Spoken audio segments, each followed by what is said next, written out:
Hello बच्चों, चलिए प्रश्न को पढ़ते हैं और समझते हैं। मान ज्ञात कीजिए और हमें एक सीमा दी हुई है, लिमिट x का मान 0 की ओर अग्रसर साइन स्क्वायर 2x बटा साइन स्क्वायर 4x। प्रश्न को हल करने से पहले हम प्रश्न के लिए मुख्य अवधारणा लिख लेते हैं। तो प्रश्न की मुख्य अवधारणा जिसकी सहायता से प्रश्न को हल किया जाएगा।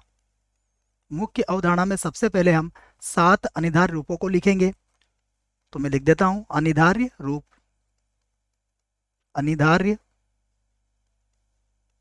रूप, ये 7 रूप होते हैं जो अनिवार्य रूप कहलाते हैं। इसमें पहला होता है 0/0, उसके बाद अनंत बटा अनंत, उसके बाद होता है 0 गुणा अनंत, उसके बाद होगा अनंत माइनस अनंत, उसके बाद 1 की घातांक अनंत, अनंत की घातांक 0 और 0 की घातांक 0। तो ये अनिवार्य रूप होते हैं। यदि सीमा में यह इनमें से कोई मान आता है तो फिर हमें सीमा को आगे हल करना पड़ता होता है। कहने का तात्पर्य यह है कि इनके अतिरिक्त सीमा में कोई भी मान उसका हो सकता है, ये नहीं होंगे।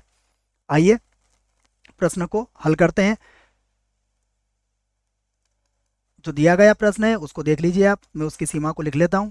तो यहाँ पर दिया गया है हमें लिमिट x का मान 0 की ओर अग्रसर, यहाँ पर है साइन स्क्वायर 2x और बटे में आ जाएगा साइन स्क्वायर 4x बराबर, इसे मैं एक बार और लिख देता हूँ। तो ये होगा लिमिट x का मान 0 की ओर अग्रसर, ये होगा साइन स्क्वायर 2x और बटे में है साइन स्क्वायर 4x। अब ध्यान से देखिएगा, यदि मैंने इसमें x का मान 0 रखा तो क्या होगा, देखो क्या अनिवार्य रूप आएगा।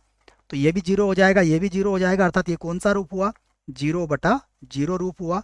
तो हम ये कहेंगे कि हमें सीमा को अब आगे हल करना पड़ेगा क्योंकि अन्य कोई उत्तर इसका होगा। तो अब हम यहाँ पर एक सूत्र का प्रयोग करेंगे, वो सूत्र मैं लिख देता हूँ। हमें याद है साइन 2 थीटा बराबर होता है 2 साइन थीटा और कॉस थीटा के बराबर होता है।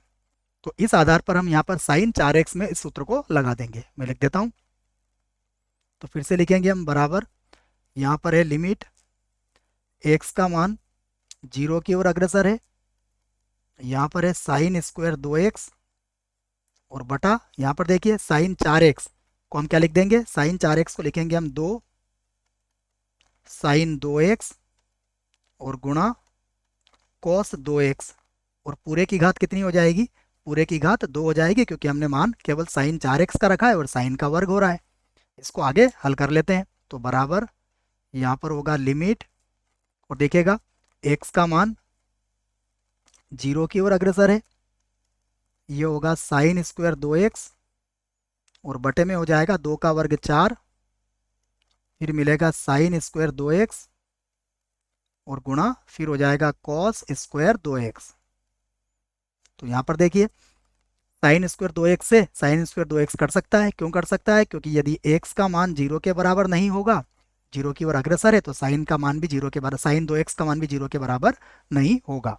इस बात को समझे आप, मैं लिख भी देता हूँ। अगर साइन x का ये x का मान 0 नहीं है तो साइन 2x का मान भी 0 के बराबर नहीं है। इस बात को आप यहाँ पर समझ सकते हैं, इसलिए मैंने इसको काट दिया है। अब हमें क्या मिला, हमें मिला लिमिट x का मान 0 की ओर अग्रसर, ये हो जाएगा 1 बटा यहाँ होगा 4 और ये होगा कॉस स्क्वायर 2x। अब आप x का मान 0 यहाँ पर रख सकते हैं, तो हम x का मान इसमें 0 रख लेते हैं। तो ये होगा 1/4 और कॉस 0 का मान कितना होता है, 1 होता है। तो ये हो जाएगा 1/4 और यही हमारे प्रश्न का उत्तर होगा। आशा करता हूँ आपको इस प्रश्न का उत्तर समझ में आया होगा। धन्यवाद।